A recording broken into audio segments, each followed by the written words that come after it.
I often get asked by people, what's the difference between Microsoft Word and Microsoft Publisher? And if I've already got Microsoft Word, why would I actually go out and get Publisher and use that instead? Now, if you know Microsoft Word, you know that it's very capable of creating documents. So if you needed to work with text and graphics, and there's a number of templates to work with, if you want to get into tables and columns and that kind of stuff, Word is great. Now, you do have to have a very good knowledge of Microsoft Word to accomplish all of those things. Well, Publisher is a little bit different. It's really designed for publication. So if you plan on putting out brochures, if you plan on creating calendars, business cards, anything that could be sent to a commercial printers, for example, like flyers, well then Publisher is probably the right application for you because it makes it so much easier to get those things done. The list of templates you're going to see is incredible. And using those templates give you a great head start. Throw in the fact that you can add some information that can be reused from various document to document. Just the ease of use and the ability to prepare your documents for commercial printers built into Publisher makes it the right application for you if that's your plan. So obviously, for us to explore all of this stuff that I'm talking about, we need to launch the application. So here we are in Windows Vista. And I'm going to come down to the bottom left corner here, and there's my Start button. I'm going to give it a click. Now, if you've already been using Publisher and you've used it recently, it may show up here on this list of recently used applications. There's my Publisher right there. If it's not there, though, then you might be tempted to go to All Programs and go and try and find it in the various folders, etc., like Microsoft Office, for example. Well, you don't need to do that. Just so you know, there's a better and faster way now in Vista. Down here where it says Start Search, you can click down here and just start to type in Publisher. You can see when I type in PUB, as in Publisher, I've got two options. One's a program called Microsoft Office Publisher 2007, and the other is a folder called Public. Well, that's what I want right there. I'm going to click on Microsoft Office Publisher 2007, and it launches the application. Now, we're going to need to get familiar with our surroundings, so that's what we're going to do now. Starting at the very top, you can see where it says Microsoft Publisher up here. We call that the title bar, like we always have. And on the far right-hand side of our title bar, we've got our Minimize button. So minimizing this is going to keep it open, but minimize so we can go and work on other applications. We've got our Restore Down button. That's because right now our screen, our application is maximized. It's filling the entire screen. So when we click the Restore button, you can see that the window now does not fill our entire screen, and this becomes a Maximize button. And clicking the Maximize button, again, has it filling our entire screen. It's much easier to work in Publisher if you've got it maximized. When you're done working with Publisher, you can come up here to the top right corner to close down the entire application. So that's our title bar. Just below that is our menu bar. Now, some of the applications in Office 2007 have had drastic changes made to their UI.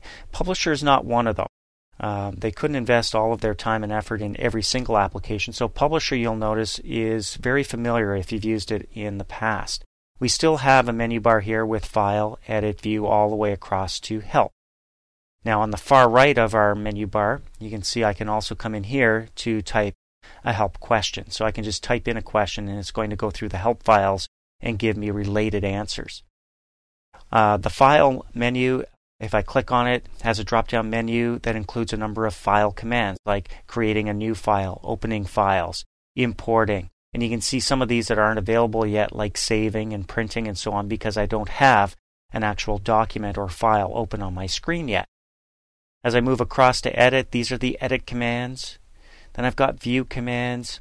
Look at all of the Insert options from the Insert menu. Here's all my formatting commands. So every command, anything that I can do in Publisher, will be found in these menus. So I'm going to click on Format here to collapse that menu. Now just below this, we're accustomed to seeing some kind of toolbar or toolbars. And because we launched Publisher for the very first time here, the default settings take place, showing us what we see here, our Getting Started screen. And the Getting Started screen down here includes some panes. Over here on the left, you can see publication types, and these are the various categories for the templates that you would see over here in this main pane. So Getting Started is selected. If I come down to publication types and I click on blank page sizes, you can see what happens over here. I'm seeing all my blank pages. I'm going to go down to envelopes to see a selection of envelope templates, newsletters, for example, and so on. So if you want to get started quickly, it's not bad to have this Getting Started screen show up every time you launch Publisher. And you can see there's another section over here. Depending on what template is selected, you'll have some options over here on the right-hand side. Now this, as I mentioned, is the Getting Started screen. I can search for templates, and we're going to talk about templates a little bit later on. And if I don't want to actually select from this list of publication types and go through these steps to get started, I can close this screen. And this close button over here is going to close my Getting Started screen.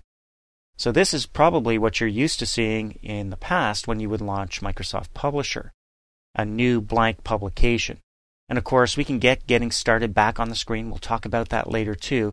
But let's continue our tour of the user interface, because we've already talked about at the top here, which is our title bar. We've talked about the menu bar. And now we see the toolbar, or toolbars is what I should say, because we do have more than one showing up here. Our standard toolbar has shortcuts to New, Open, Save, and Send. All of these, including Print and Print Preview, show up on our File menu. So again, they would probably be more frequently used commands that you would find from the File menu here. Moving across, you can see some editing ones over here, like cut, copy, paste. None of them available right now to select from, because there's nothing in our publication to cut or to copy or to paste. There's undo and redo. And you can see as we go across, we've got all kinds of stuff, including some formatting. There's a columns button. Here's our zoom levels, and we've got zoom buttons. We'll be using those a little bit later as well. You can see we can create text box links, all kinds of cool stuff. Down below, we've got our formatting toolbar as well. We've got Publisher Test. This is a button. And then we've got some font options, some formatting options, bold, italic, underline. There's our alignment. There's our numbering and bullets. So all kinds of formatting stuff down below our standard toolbars. So over on the far left, we've also got a toolbox. And you can see this is the button we use for selecting objects. This is our mouse pointer.